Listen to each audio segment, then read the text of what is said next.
jelimet yang membuat murid itu jenuh, ya. Kemudian ikuti prinsip-prinsip, ikuti langkah-langkah, yaitu itu dalam penyusunan bahan ajar, ya. Kemudian melaksanakannya nanti dalam pelaksanaannya mulailah dikemas dengan metode model yang sesuai dengan tuntutan dari tujuan dan indikator dan sesuai dengan bahan ajarnya. Nah, sekalian pada pertanyaan berikutnya, jika bahan ajar itu terlalu luas, terlalu banyak, disinilah perlu penyesuaian penentuan model dan metode serta pendekatan yang digunakan oleh guru, adik-adik, ya. Jika misalnya bahan ajar yang adik-adik susun sebagai guru nanti atau sebagai pendamping guru, sebagai pengembang pembelajaran begitu, adik susun terlalu padat, ya, maka itu perlu dikiati apakah dengan membuatkan resume ringkasan, ya, karena di bahan ajar itu kalau modul ada sistematikanya, ada ringkasan, setelah itu baru latihan, gitu ya. Atau memberikan ilustrasi-ilustrasi, ya, yang memungkinkan untuk lebih mudah untuk memahami bahan ajar itu sendiri. Ilustrasi kan sudah adik bahas di kelompok 4 minggu yang lalu, ya, itu. Nah, itu sebenarnya itu adalah motivasi atau rangsangan dari luar yang dilakukan oleh guru agar anak-anak termotivasi. Karena bagaimanapun motivasi dari dalam pasti secara tidak langsung ataupun secara langsung itu adalah ada keinginan dari dalam karena adanya fenomena atau sesuatu baik dilihat, didengar maupun dilihat dan didengar. Maka dari itu salah satu yang merangsang, yang menumbuhkan motivasi belajar anak adalah satu pengkemasan atau penyusunan atau pengkemasan bahan ajar yang menarik, ya, sistematika tuturan atau penuturannya itu jelas dari yang mudah ke yang lebih rumit, kemudian bahasanya mudah dipahami, ya, poin-poinnya yang dikembangkan itu jelas, masing-masing paragraf memiliki pokok pikiran dan pokok pikirannya itu menguntai, tidak lepas-lepas, tidak putus-putus, ya, antara pokok pikiran yang satu dengan yang lainnya dalam satu alinea. Kemudian andaikan saya pakai contoh modul antara bab satu bab berikutnya mengalir dengan mulai dari konsep, kemudian tujuan, kemudian prinsip dan seterusnya sampai kepada pengembangan berikutnya sesuai dengan analisis kebutuhan di KD dan indikator itu sendiri. Nah, kemudian kalau itu sudah dilakukan, maka anak akan terlebih ditambah dengan itu kan dari segi bahan ajarnya karena kita membahas bahan ajar, terlebih dari cara guru sekarang, metode pendekatan model yang digunakan. Sudah bahan ajarnya mudah dipahami, menarik untuk dibaca, ya. Kok ingin tahu, ya, menumbuhkan keingintahuan anak untuk membaca lebih lanjut. Nah, itu kan dari satu poin sudah bagus, ya. Kemudian ditambah gurunya. Gurunya mengajarkan dengan sistematis, memberikan pengayaan yang sangat berkaitan dengan isi dari bahan ajar itu.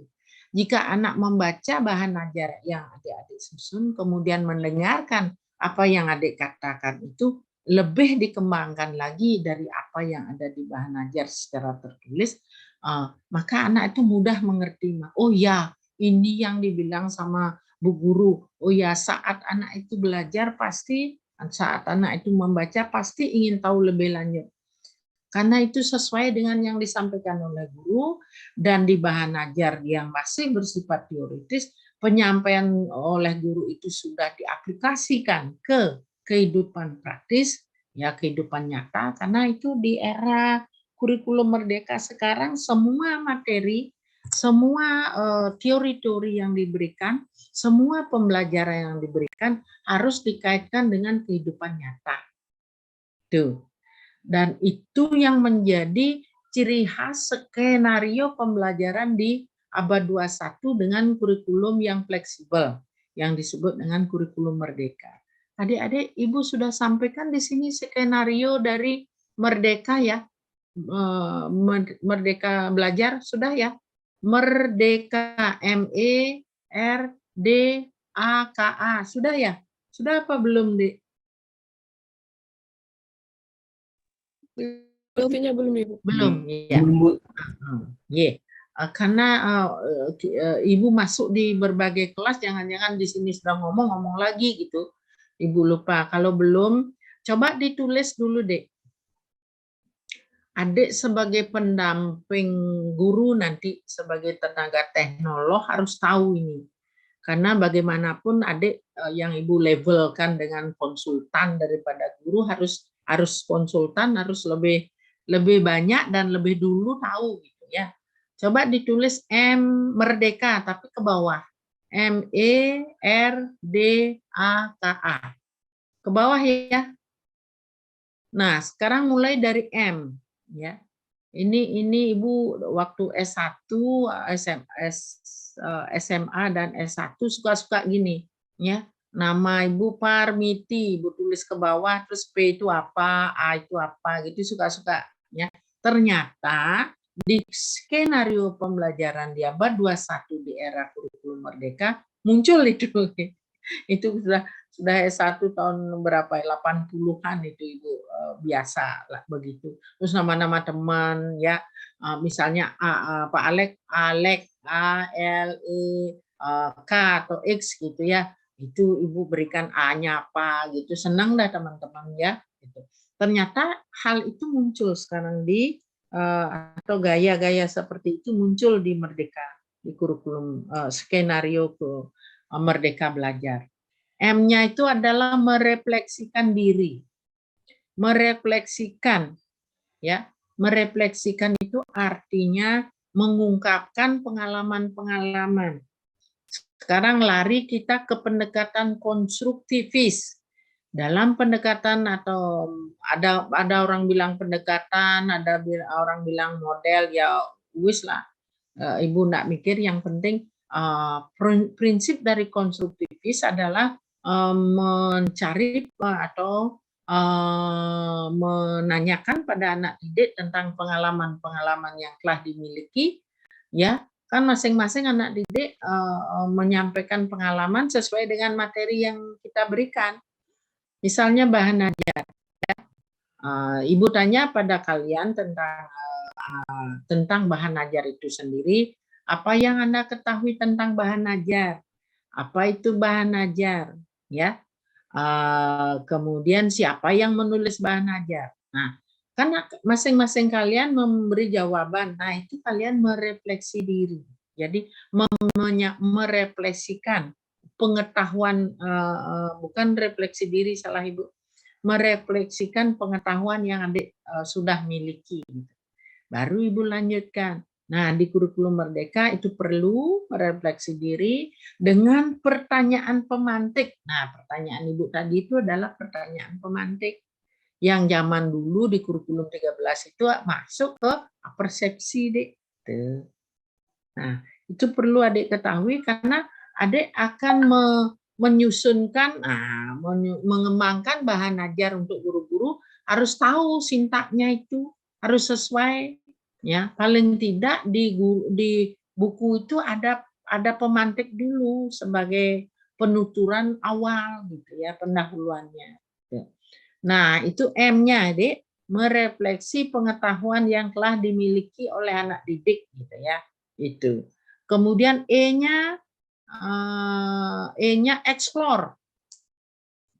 Setelah anak menyampaikan hasil refleksi wawasannya, sekarang guru mengeksplor, menanggapi, merangkum semua jawaban anak, menyesuaikan dengan materi yang akan diajarkan sekarang. Misalnya dari wawasan tentang bahan ajar yang sudah adik sampaikan dengan pertanyaan Ibu tadi. Nah, kalau begitu kan kalian sudah punya tentang konsep, tentang bahan ajar ya. sudah tentang isinya bahan ajar, ya, perlunya siapa yang menyusun, itu adik-adik sudah tahu. Nah, sekarang kalau adik-adik ingin menyusun bahan ajar itu sendiri, apakah prinsip-prinsipnya? Marilah kita belajar tentang prinsip-prinsip bahan ajar. Begitu, Guru.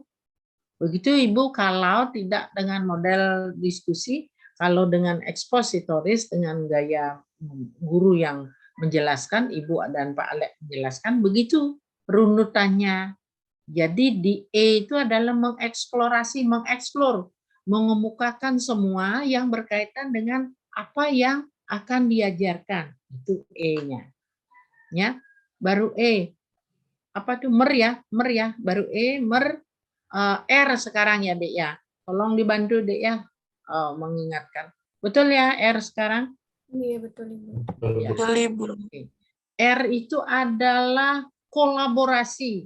Kok R kolaborasi? R-nya dipakai di kolaborasi, diginikan sedikit, diplesetkan sedikit menjadi kolaborasi. R-nya menjadi rasinya, kolaborasi. Jadi kerjasama, kemudian diskusi bersama.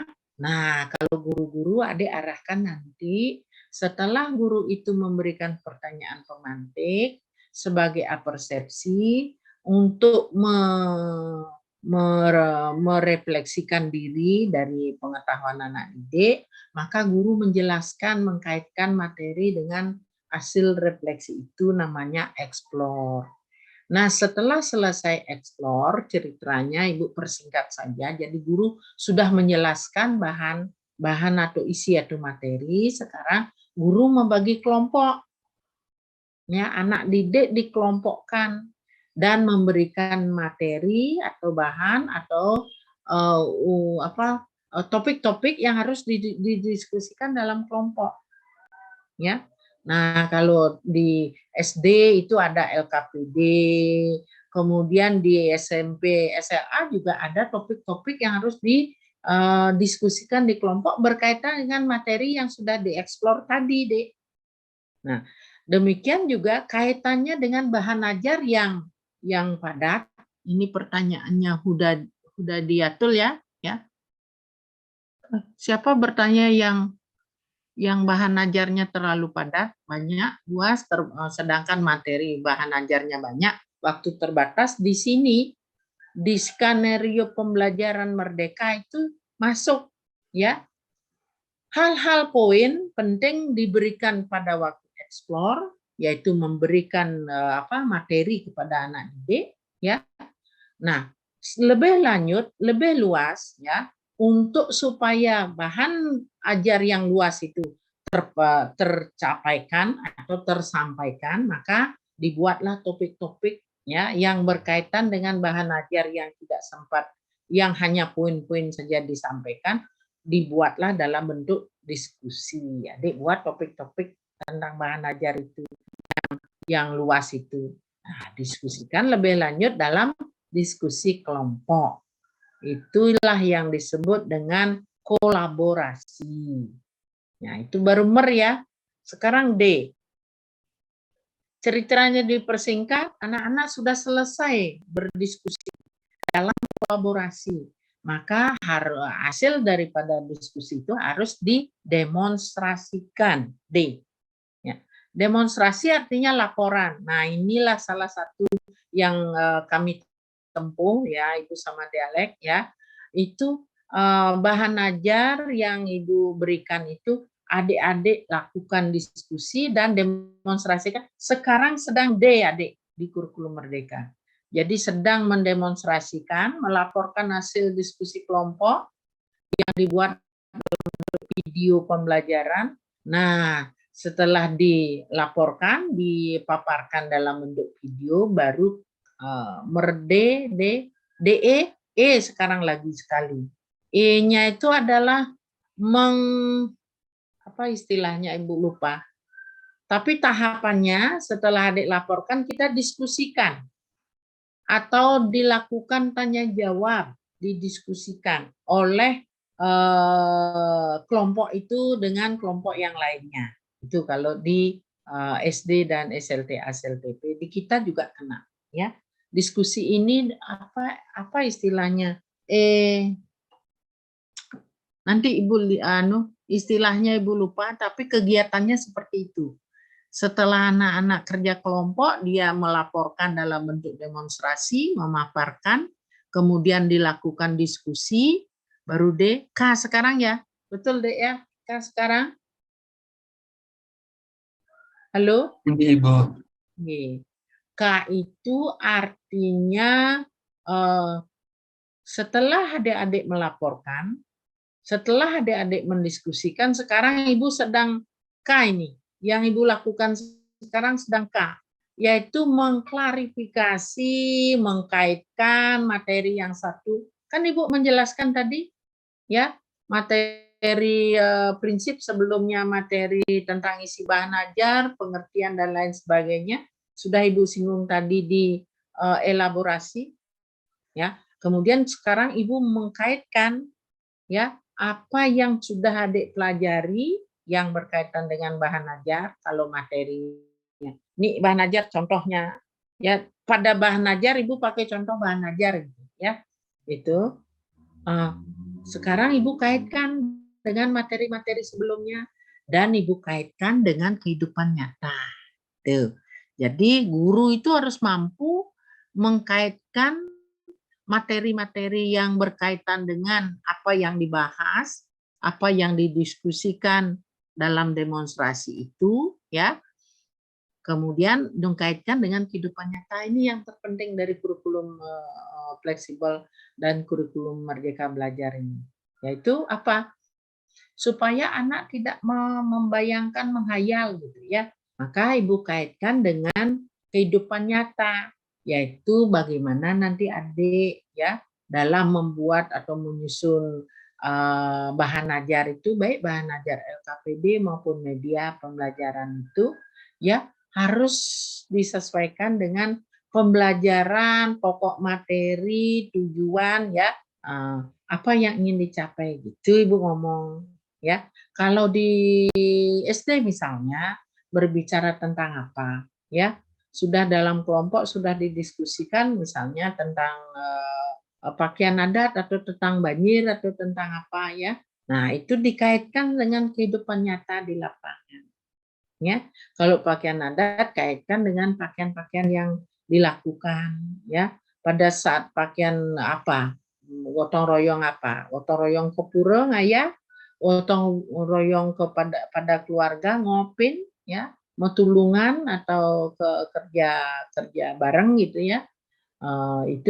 Itu beda. Kemudian apa kerja untuk orang meninggal, penjendukan istilah Balinya, itu pakaiannya pasti gelap ya, pasti ya apa namanya, enggak mungkin pakaian merah ya, pakaian yang ceria begitu. Nah itu bisa adik kaitkan, bisa guru kaitkan dengan kehidupan nyata, dengan apa yang dibahas di kelas gitu. Nah itu. Nah, untuk bahan ajar yang luas itu bisa dilakukan seperti itu, membagi dalam topik-topik dan diberikan kelompok untuk mendiskusikannya.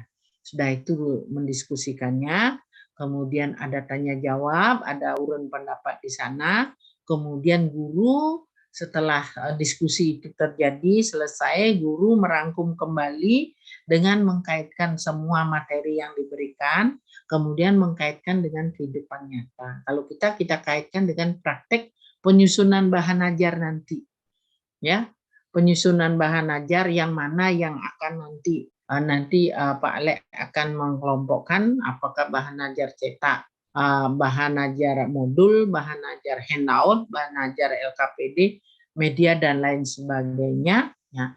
Nah, itu nanti. Ya, itu disesuaikan. Jadi Ibu kaitkan dengan kegiatan praktik nanti kehidupannya nyata dalam adik menyusun atau bekerja menyusun bahan ajar itu sendiri. Nah, itu baru K ya. Merdeka. Baru K ya. A-nya sekarang ya tinggal 1A. A. Ya, terakhir itu adalah asesmen atau evaluasi. Jadi semua tahapan-tahapan itu mulai dari proses diskusi sudah diamati oleh guru, murid itu diamati oleh guru, udah ada evaluasi proses. Seperti kami di sini mengamati adik-adik untuk berdiskusi siapa yang rajin, maka ketahuan nama-nama yang sering muncul, ya. Kemudian siapa yang tidak pernah ngomong, siapa yang suka tutup kamera dari awal sampai akhir. Itu penilaian proses, adik, ya. Itu evaluasi. Jadi A-nya Merdeka, A-nya. Kemudian setelah itu ibu memberikan diskusi-diskusi lanjutan sebagai tindak lanjut di e-learning. Kemudian ibu ada sama Pak Alek memberikan UTS sama kalian, itu asesmennya dan UAS. Nah itulah skenario pembelajaran dalam kurikulum Merdeka, adik-adik. Bisa paham sekarang? Sudah jelas itu, jelas. Merdeka, MERDEKA, ya. Ada yang ingin bertanya berkaitan dengan skenario pembelajaran di era kurikulum Merdeka? Ada? Kalau ada tanya dulu, baru Ibu lanjut. Berarti yang sudah terklarifikasi adalah mengenai motivasi, bagaimana caranya memotivasi peserta didik dan luasnya atau banyaknya bahan ajar sedangkan waktunya sedikit, ya. Itu sudah sampai sana dulu dengan skenario belajar dalam kurikulum Merdeka. Ada pertanyaan sampai sana dulu? Ada, Dek? Jangan diam dong. Dari saya pas Ibu. Dari Esra pas. Yang lain? Saya pas, Bu. Dari Ya, saya pas Ibu. Ya, oke, kalau begitu ya sudah terwakili. Yang lainnya yang diam, Ibu anggap sudah juga pas ya, karena enggak mau ngomong. Kalau ada yang lepas ya risiko penumpang, kan Ibu. Ya. Terus selanjutnya ya kita lanjutkan pada beberapa pertanyaan yang masih tertinggal. Contoh daripada umpan balik yang diberikan pendidik kepada peserta didik. Sudah langsung terjawab, Stepi? Pemantik itu adalah merupakan umpan balik dari pembelajaran kemarinnya. Ya. Nah, kemudian umpan balik lainnya selain di pemantik di pertanyaan awal, umpan balik itu bisa diberikan saat kalau Ibu tadi itu sebenarnya umpan balik secara tidak langsung. Sampai di sini dulu sebelum melanjutkan pertanyaan sampai kepada Kumar dan 2 pertanyaan pertama kedua sudah terjawab. Ada pertanyaan adik-adik? Nah, kan gitu Ibu. Itu sebenarnya merupakan penegasan, merupakan umpan balik seandainya adik tidak ada yang tidak paham atau kurang paham, ya kan menanyakan kembali, maka Ibu jelaskan kembali padahal Ibu sudah jelaskan tadi. Tapi oleh karena ada anak didik yang belum paham, terpaksa Ibu jelaskan entah dengan cara yang bagaimana supaya pasti ada perubahan-perubahan cara penjelasannya, cara penyampaiannya, tetapi intinya sama. Ya, karena apa? Kalau dengan cara seperti itu lagi kan tadi sudah diberikan, sudah nggak paham berarti tidak cocok dengan cara seperti itu. Kita geser sedikit ya. Sebagai guru harus banyak punya cara. Istilahnya dalam psikologi daya itu oleh John Dewey itu harus banyak daya, harus banyak kreativitas bagaimana caranya membuat anak didik itu paham gitu. Itu ada psikologinya itu, ya. Gitu. Ya. Nah, demikian adik-adik cara mau ya contohnya, demikian contoh-contoh yang mungkin bisa. Kemudian contoh lain. Jadi contoh-contoh yang diberikan sesuai dengan materi yang disampaikan oleh guru adalah contoh-contoh yang dekat dengan lingkungan anak. Dengan contoh itu anak bisa membuktikan apa yang disampaikan guru memang benar apa adanya. Nah, misalnya apa ya contoh yang paling dekat ya. Misalnya kalau ngasih anak di kelas rendah, SD kelas rendah, pakai contoh penjumlahan atau pengurangan, pakai batu, pakai dedaunan yang ada di lingkungan anak didik, pakai lidi yang paling dekat dengan anak didik, ya. Jangan menggunakan kayak kemarin tuh di PPG ada stik, katik es krim beli mahal-mahal. Kemudian pakai cipua, udah pakai batu aja dulu karena di kelas nah apalagi kelas 1 masih bau-bau TK begitu ya. Contoh-contohnya pakai atau alat peraganya pakai yang nyata sesuai dengan perkembangan anak. Kemudian contohnya sesuai dengan perkembangan anak. Kalau anak SD kelas 1 misalnya, contohnya sederhana, gunakan apa yang boleh, jumlah dedaunan boleh, yang ada di halaman sekolah itu boleh. Ya, cuman metiknya jangan sembarangan supaya keindahannya terganggu gitu. Nah, itu contoh-contoh yang sebagai umpan balik. Jadi kalau anak dengan satu cara tidak ngerti, tanyakan setelah pertanyaan ada yang bengong, yang tidak ngerti, lempar dengan pertanyaan, ya. Setelah dilempar pertanyaan tidak bisa jawab, wah ini memang benar belum ngerti. Ulang lagi menjelaskan gitu. Ya. Itu contohnya. Ya deh, siapa soalnya? Stepi? Mana Stepi? Iya, Bu.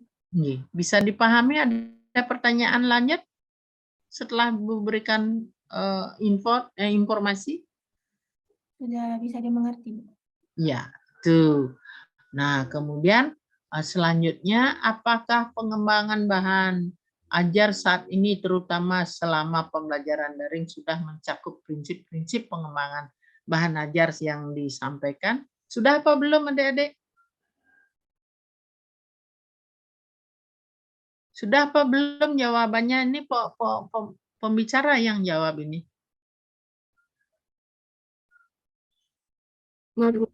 Untuk pengembangannya sudah. Sudah, jawabannya sudah. Ya, buktinya apa?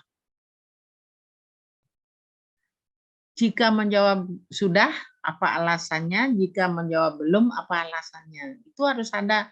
Jangan sudah cukup, kemudian belum cukup, gitu ya. Harus ada alasannya. Ya. Bagaimana menurut ini pengamatan ini dalam pembelajaran daring? Apakah bahan ajar itu sudah memadai? Sudah, Ibu. Sudah. Buktinya? Atau penjelasannya? Buktinya kita dapat mendapat materi atau informasi tidak dari buku saja, bisa dari buku elektronik seperti modul gitu.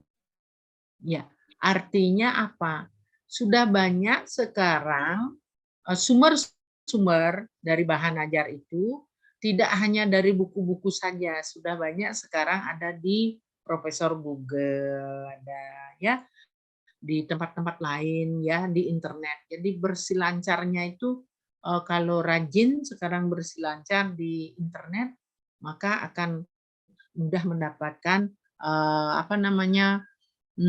bahan ajar ya. Nah, sekarang ditanyakan sudah mudah didapatkan tetapi bahan ajarnya sudah mencakup prinsip-prinsip mulai dari yang mudah ke yang yang lebih rumit, apakah sudah begitu? Nah, jika ya, Ibu jawab sendiri daripada lama nunggu dari kalian. Nah, jika penulis bahan ajar itu ya mengikuti apa yang Ibu sampaikan tadi, Ibu tidak akan ulang lagi, maka prinsip itu jika menulis sesuai dengan apa yang disampaikan tadi, yang disampaikan juga oleh kelompok 5, maka itu sudah tentu akan memenuhi syarat.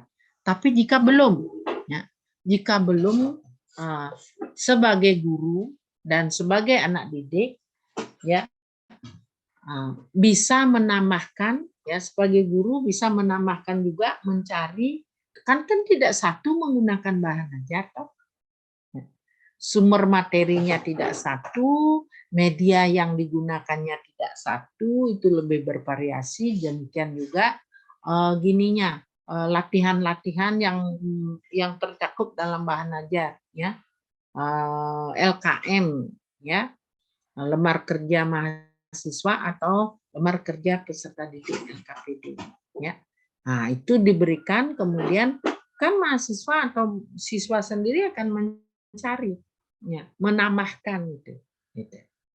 Nah, itu karena di era digital ini baik daring maupun luring sama adik-adik, ya. Bahan ajar sekarang itu tidak hanya cetak, malah cetak sekarang sudah mungkin sedikit-sedikit semakin ditinggalkan, ya. Ya dialek ya, kita sekarang lebih banyak menyusun buku ajar itu ke elektronik atau walaupun tidak elektronik, kita tidak cetak lagi kayak dulu-dulu gitu loh. Buktinya Ibu dengan Bu Rediani beberapa tahun yang lalu membuat strategi pembelajaran di PGSD, nggak laku itu. Ya, coba dijual di apa namanya, yang E-commerce, Bu. ya e-commerce-nya. Dialek punya itu karena mengajar wirausaha. E-commerce pasti laris, pasti ada yang beli gitu ya. Nah, itu adik-adik beberapa hal yang mungkin yang perlu Ibu tambahkan, yang Ibu luruskan, dan Ibu beri penguatan, kurang lebihnya mohon maaf. Nanti akan ditambahkan jika ada yang perlu pengembangan lagi, ya. Jika ada yang tertinggal, yang apa Ibu sampaikan akan ditambahkan oleh Pak Alek nanti. Ya. Demikian adik-adik, sebelum Ibu berikan waktu kepada Pak Alek untuk menambahkan, menyempurnakan. Ada pertanyaan dari adik-adik? Jangan membiasakan diri diam, Dek. Harus dipaksa menjawab gitu loh. Ada pertanyaan? Dari saya sudah cukup, Bu. Ya, terima kasih gitu. Jawab begitu. Atau saya ada yang kurang paham, Bu. Mohon maaf yang bagian ini gitu loh. Sok ngomong gitu harus kok katos sekali menjawab gitu loh. Suara Ibu terlambat nyampe ya di sana ya. Tidak. Tidak, Ibu. Bu ya tidak, jawab nak ya. Biasakan dengan gitu ya. Ya. Oke adik-adik, terima kasih ya. Itu yang bisa Ibu sampaikan. Mohon maaf kurang lebihnya jika ada yang tidak diperkenan ya diabaikan saja gitu ya. Kalau ada yang cocok silahkan dimanfaatkan. Selanjutnya waktu Ibu sampaikan atau serahkan pada Dek Alek untuk menyempurnakan. Silahkan Dek. Suksema, Prof. Sama-sama. Ya, adik-adik tadi sudah diberikan banyak penguatan ya adik-adik ya tentang prinsip pengembangan bahan ajar, kemudian bagaimana tren di kurikulum merdeka itu ya adik-adik ya. Nah, itu di ilmu itu adik-adik harus bisa diserap gitu ya, bisa diketahui, dan jangan sampai nanti ilmu-ilmu baru itu adik-adik malah tidak menghiraukan gitu ya. Nah, itu sangat disayangkan adik-adik ya. Karena kita sekarang kan sudah beralih gitu ya adik-adik ya, sudah beralih kepada kurikulum merdeka. Ya, walaupun belum 100% gitu ya, tapi sudah dimulai adik-adik.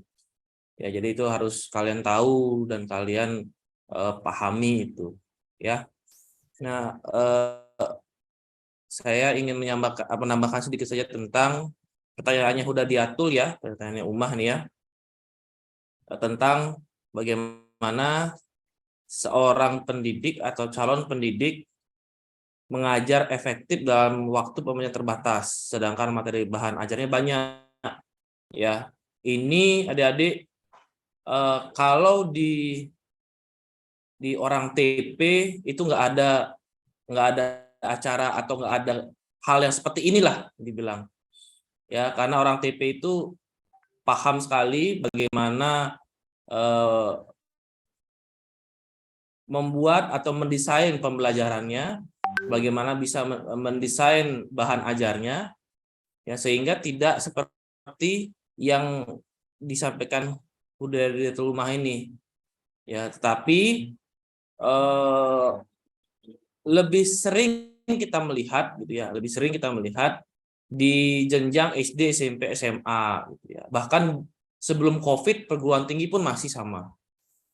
Ya, kecuali ya biasanya orang-orang TP itu tidak sampai seperti ini ada Dek, seperti kehabisan waktu gitu ya, kehabisan waktu untuk mengejar pembelajaran yang materinya banyak. Ya, karena apa sebenarnya? Nah, satu, karena hanya mengandalkan pembelajaran luring. Hanya mengandalkan pembelajaran luring. Ya, kalau kalian lihat di sekolah, mereka kan hanya mengandalkan pembelajaran yang luring, Adik-adik. Ya, pembelajarannya ya pada saat mereka sekolah, disitulah pembelajaran. Ketika COVID bagaimana? Kelabakan semua kan? Ya, karena tidak pernah mengalami dengan namanya pembelajaran secara jarak jauh atau PJJ. Ya. Nah, sama kasusnya seperti begini. Di sekolah, adik-adik, di sekolah Bali itu kan banyak libur, adik, ya, bukan hanya libur nasional, tapi hari raya Bali pun banyak. Seperti Saraswati, Pagarwesi, Galungan, Kuningan, ya, itu hari-hari besar kan ada adik, dan pasti libur. Ya, kemudian belum lagi ada acara-acara dari masing-masing sekolahnya, acara hari ulang tahun, kalau kita dies natalis gitu ya. Kemudian banyak ada kegiatan-kegiatan. Ya. Sehingga apa? Sehingga pembelajaran di sekolah itu atau di perkuliahan sebelum mengenal namanya PJJ ada ya, itu pasti kekurangan waktu. Karena tadi terbentur hari libur ya, terbentur dengan hari-hari besar sekolah. Ya, padahal materinya itu sangat banyak, sangat padat. Tetapi tidak bisa diselesaikan dalam waktu singkat gitu. Karena hanya mengandalkan pembelajaran luring. Jadi kalau luringnya itu nggak bisa, ya udah berhenti di situ. Ya, nggak bisa jalan, nggak bisa efektif, nggak bisa dilanjutkan pembelajarannya. Ya, nah pada saat kita ya orang TP itu sudah dari tahun 2000-an itu sudah mengenal dengan PJJ adik. Ya, jadi kalau kita kemarin itu ada COVID tiba-tiba harus pembelajaran daring, ya kita santai-santai aja gitu.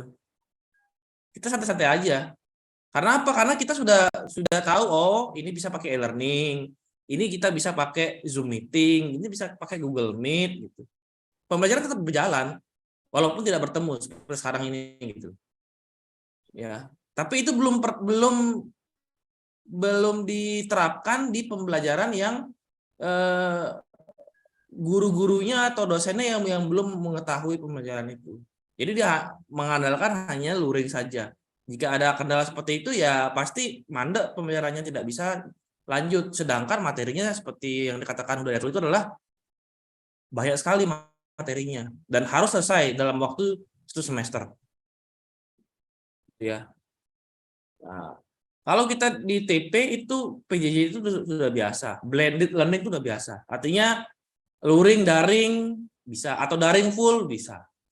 Tidak mengurangi esensi dari pembelajaran itu tadi. Karena apa? Seperti sekarang ini ya ibarat kata ya saya tatap muka dengan adik-adik. Profesor juga tatap muka dengan adik-adik. Sama aja dengan saya ketemu di kelas, sama aja sebenarnya. Cuma ya, kita tidak bisa melihat secara fisik. Tapi suara visual ada, kelihatan itu. Penyampaian juga tetap ya.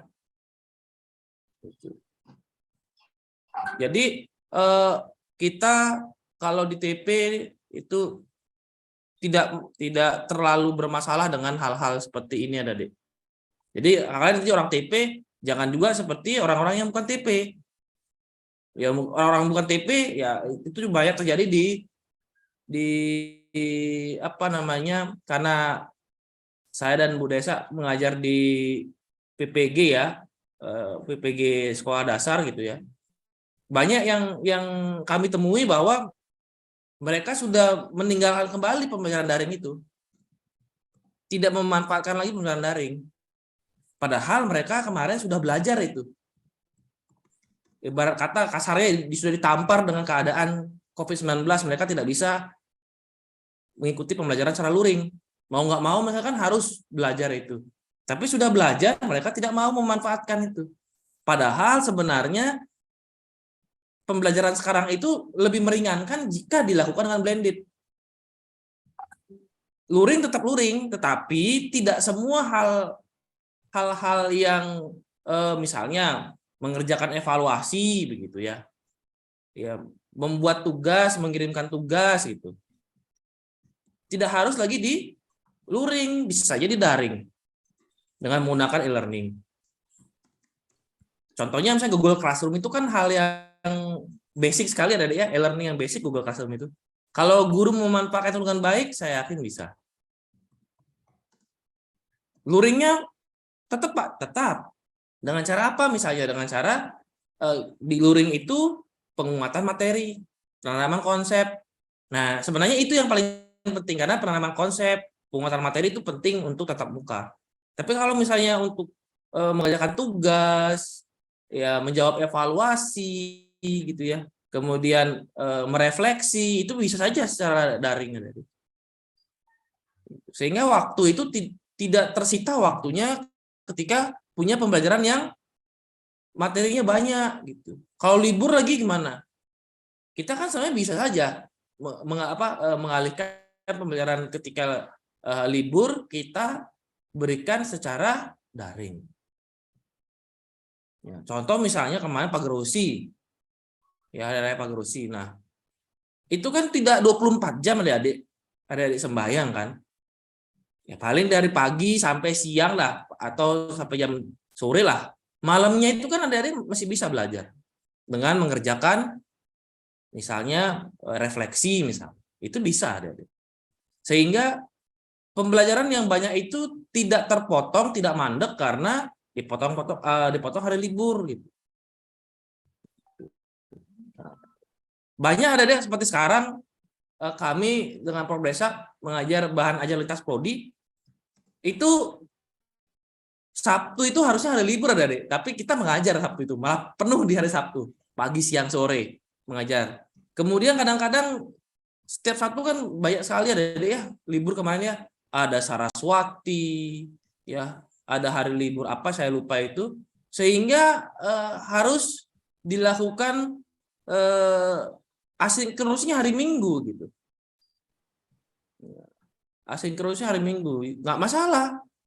Karena apa? Karena memang kita bisa belajar kapan saja di mana saja dengan pembelajaran daring itu.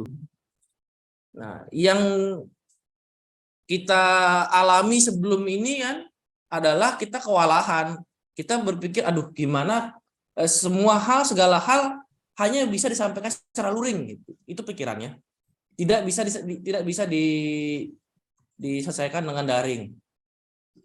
Nah, tetapi karena adanya pandemi COVID-19 ini sebenarnya dunia pendidikan Indonesia sudah diberikan pencerahan sebenarnya bahwa pembelajaran itu tidak harus secara luring. Memungkinkan dibuat secara blended learning. Sehingga materi-materi yang banyak itu dengan waktu yang terbatas bisa lebih tersampaikan dengan baik. Karena ruang di dunia maya ini kan sangat kalau dibilang tidak terbatas ada. Ya, tidak bisa dibatasi gitu ruang maya ini. Sehingga kita manfaatkan ini sebagai hal yang bisa membuat kita lebih terbantu gitu ya ketika kita pembelajarannya banyak menggunakan materi-materi yang harus sampaikan. Nah, kalau seperti sekarang adik-adik ya, Seperti sekarang contoh ini contoh nyata di VIP saja, di VIP. Kalau kita mau anggaplah setelah pandemi ini kan kita boleh pembelajaran luring ya di kampus ya. Kalau kita semua prodi di VIP itu sekali di satu hari itu menggunakan kelas, ayo di mana kita kuliah? Gitu. Kita bisa gotok-gotokan dengan prodi lain ya. Apalagi dengan PGSD itu banyak sekali mahasiswanya. Satu angkatan aja berapa kelas itu. Sedangkan di VIP di ruangan di VIP B itu sangat terbatas. Gitu ya. Dulu kadang-kadang sampai malam kita kuliah. Tapi dengan adanya pembelajaran daring ini ya kita lebih dimudahkan gitu Adik ya.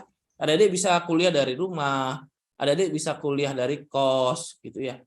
Jam 8 malam pun nggak merasa aduh saya pulang nih, nggak bawa motor, jalan kaki, itu nggak takut gitu ya Adik.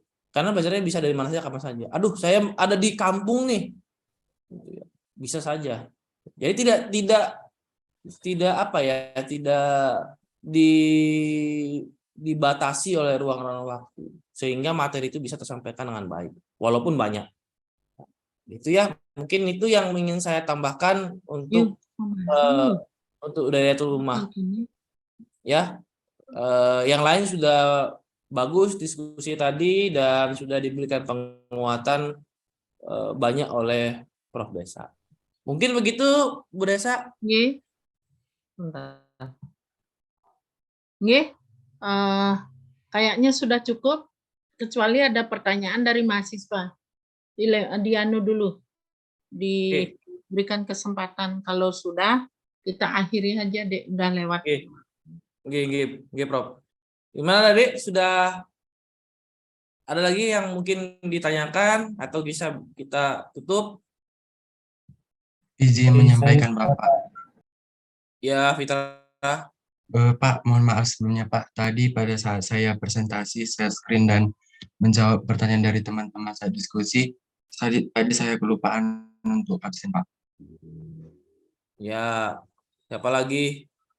Kebiasaan itu ya. Jadi, Ezra juga. Iya, Pak. Ya, jadi harusnya model perkuliahan kami itu kan sudah kalian udah bertahun-tahun itu adik-adik. Ketika kita mau mulai, adik-adik silahkan dulu absensi.